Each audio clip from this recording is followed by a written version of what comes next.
En 2010, la tempête Xynthia a privé d'électricité les habitants et les commerçants du front de mer de La Rochelle pendant plusieurs jours. Pour anticiper ces situations à risque, ERDF a développé un système innovant de protection des postes de transformation. On n'a pas l'habitude d'être privé d'électricité pendant plus de 24 heures, 48 heures, je n'en parle pas. Dès que ça dure en ville un peu plus, c'est très inhabituel et donc ça rend les choses un peu tendues. L'essentiel du dispositif doit prévoir que les gens ne soient pas coupés. Côté entreprise, c'est l'aspect destruction du matériel électrique. Préserver ce matériel, c'est aussi préserver le capital de l'entreprise.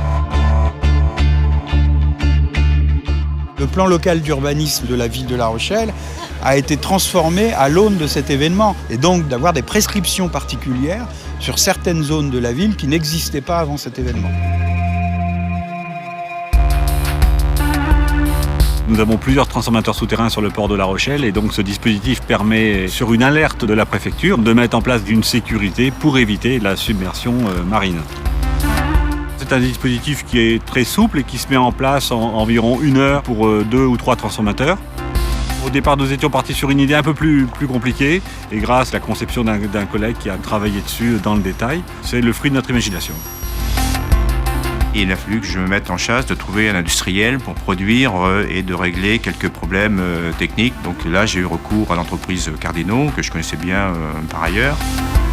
Le cahier des charges, il n'était pas très compliqué. On a cherché surtout un mode léger. Donc c'est pour ça qu'on s'est arrêté sur un cadre en aluminium puis une bâche en PVC. Les cheminées sont utiles parce que notre matériel produit de la chaleur et cette chaleur, il faut l'évacuer pour que le matériel soit constamment ventilé et les cheminées servent à cette ventilation. Donc on a fait un prototype qui est devenu vraiment maintenant un type, on peut le dire aujourd'hui.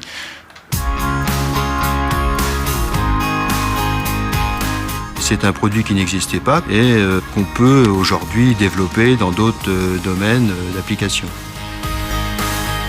Ça honore ERDF que d'avoir su faire preuve d'imagination avec des ingénieurs pour éviter que des événements douloureux handicapent le retour à une vie normale après un incident de submersion marine.